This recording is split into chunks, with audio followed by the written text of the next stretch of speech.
record, I believe that that is a totally accurate statement. The thing I want to admit is the title of this talk is How Islam Saved Western Civilization.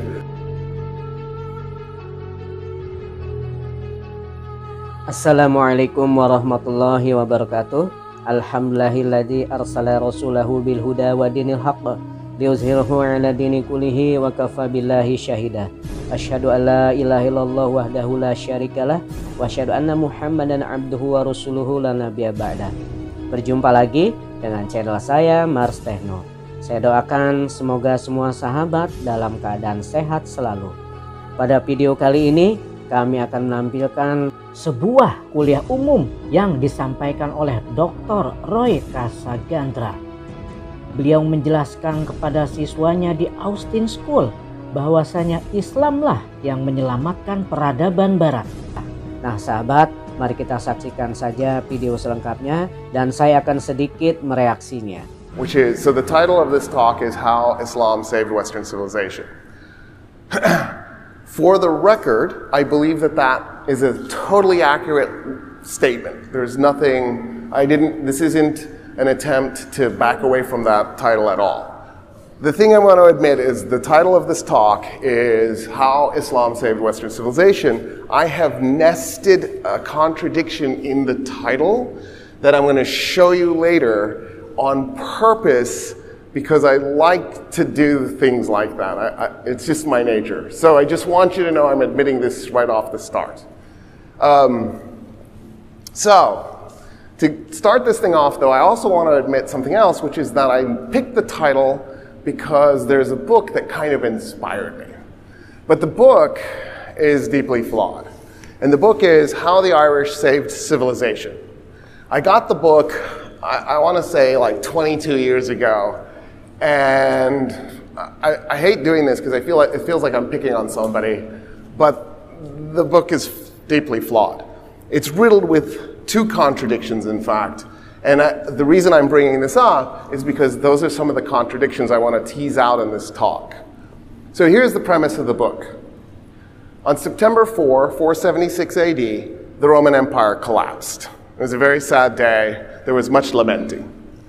And then the Irish saved civilization because the Irish had already converted to Christianity. And Christianity, of course, is the core of civilization. And so the Irish went to Europe and converted those awful pagan Germanic tribesmen to Christianity and saved civilization in the process. That's wrong on multiple levels. The first and most obvious level is Rome didn't fall on September 4, 476 AD. So if the whole idea is that the Irish saved civilization from collapse, but it didn't collapse, then the premise is already shot out of the water. We're already in trouble.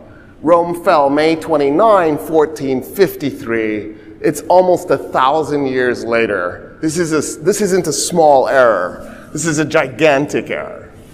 So that's one problem. Another problem with the premise is the following. Most of the Germanic tribesmen were Christian. So if the Irish are converting them to Christianity, that's odd. It's like when President William McKinley said, we're conquering the Philippines to make it Christian. And there, like 80% of the Filipino population were Catholic. Of course, what McKinley meant was to make them Protestant. But anyway, that's a different story. We're just going to genocide 800,000 of these folks and hopefully flip them over to Protestantism. Didn't work. The second contradiction, that they were going to convert the Germanic tribesmen to Christianity, is actually shockingly similar to the McKinley thing I just brought up. Not all of the Germanic tribesmen had converted. Some of them were still pagan. But the ones that had converted were the wrong kind of Christian. That's what he really means. In 325 AD, Emperor Constantine decided that Christianity was too unwieldy of a religion. It was too complicated, too mysterious.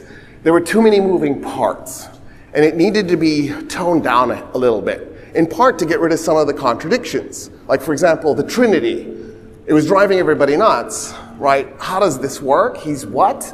And so Constantine said, I want 318 of you theologians to go to Nicaea and figure out how to make Christianity into something a little bit more manageable, because if Rome was already majority Christian at that point, if the Roman Empire is going to use Christianity as the state religion to manipulate people, we as the politician class need to be able to know what Christianity is. How can we manipulate people through religion if we don't understand the religion? So they get together at Nicaea. They come up with a solution for the Trinity. There were 30 Gospels. They threw 26 away. They ordered them destroyed. It didn't quite work. We have the other 26.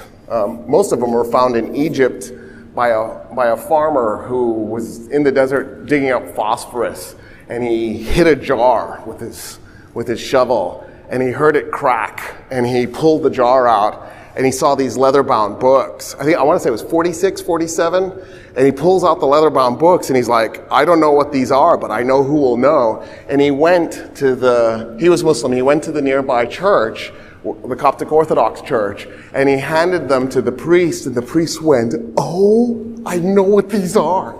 These are the 26 Apocrypha. And the church then immediately declared it a miracle that somehow the 26 Apocrypha had survived. And the Coptic Church claims that all 30 Gospels are legit and rejects the rejection of the 26 Apocrypha. Apocrypha means wrong, right? So it rejects the wrong, the declaration that they're wrong. At Nicaea, the 318 also had a conversation about one other problem. And the problem was how to understand Christ's nature on earth. If he was God, then how did he manage sin, for example? There was a guy named Arius of Alexandria. He was actually from Cyrenaica. Long story. He was living in Alexandria.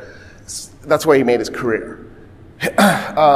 Arius of Alexandria went, here's my suggestion. Jesus was God, pure God, total God.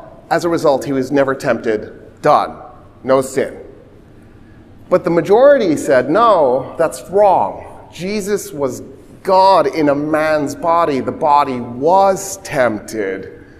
Therefore, he did experience what it would be like to be tempted, but because he was God, he overcame it, and there was no sin. That became Orthodox doctrine. The other part became heresy. It's known as the Arian heresy. Arian with an I, not a Y. I is Arius of Alexandria. Y is the horse people who conquered India to Ireland.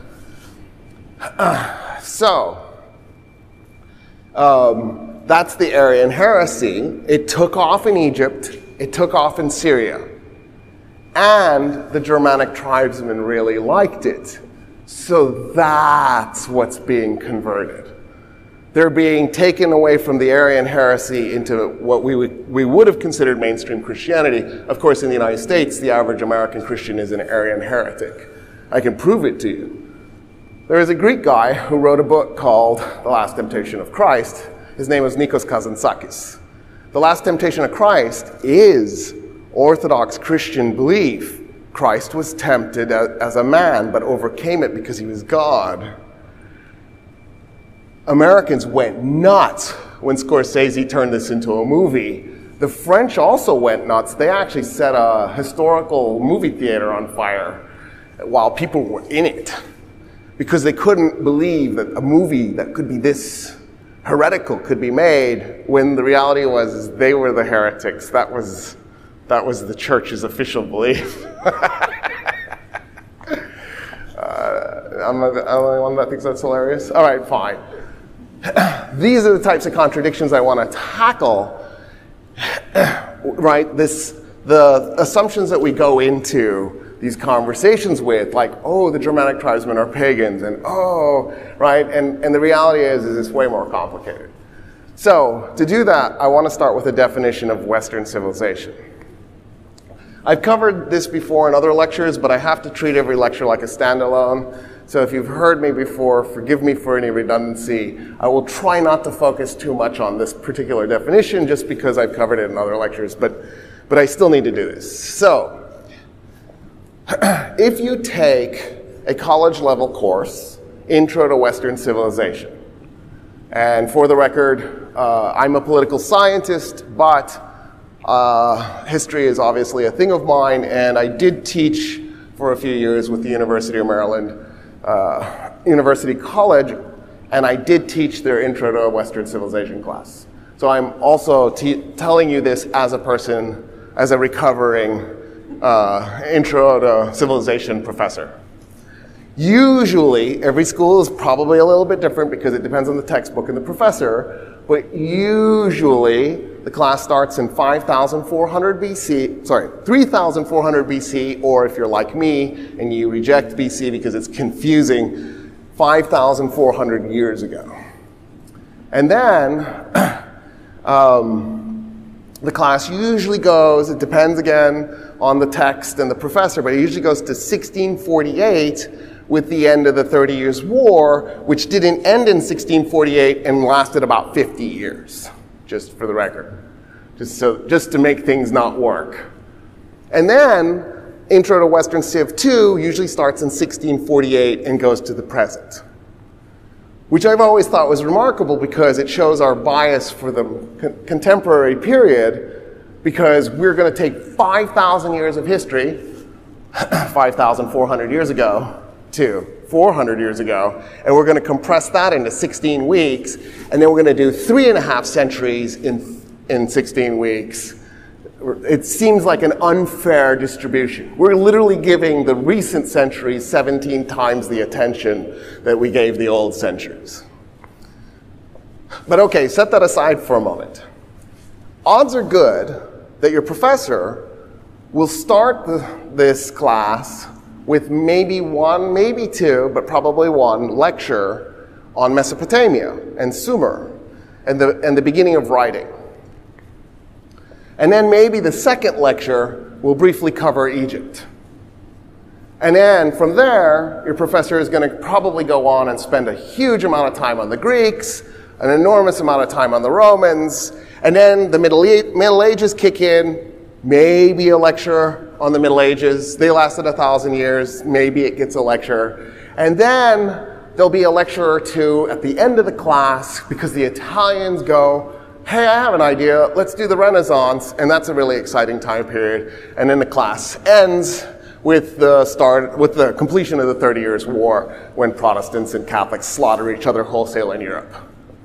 The 30 Years' War is one of my favorite wars because Spain and Sweden fight each other. You know what I mean? You almost don't need to know anything else about the war. They fought 3 battles in Germany. The Spanish army and the Swedish army met in Germany, and they beat the crap out of each other. For the record, the Swedes, while they were in Germany, plundered it. So did the Spanish, of course. You're in Germany, come on, of course you're going to plunder. And they stole a bunch of stuff from the city of Würzburg, and they took it back to Sweden, and a bunch of that ended up in museums. And the city of Würzburg a few years ago sued Sweden to get their stuff back from 1648.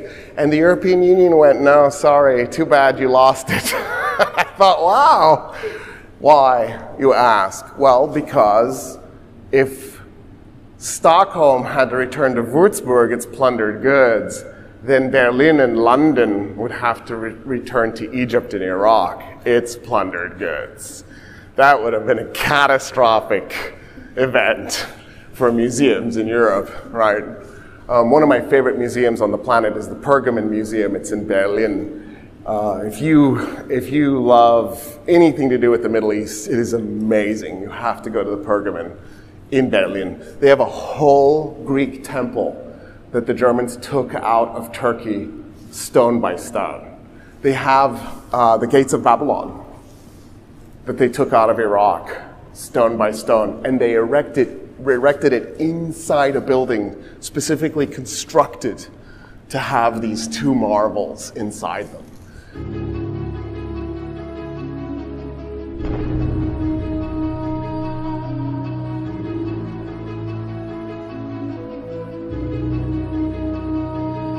Masya Allah, sebuah pemaparan kuliah umum yang sangat menarik, menguraikan bagaimana Islam adalah sesungguhnya yang menyelamatkan peradaban Barat.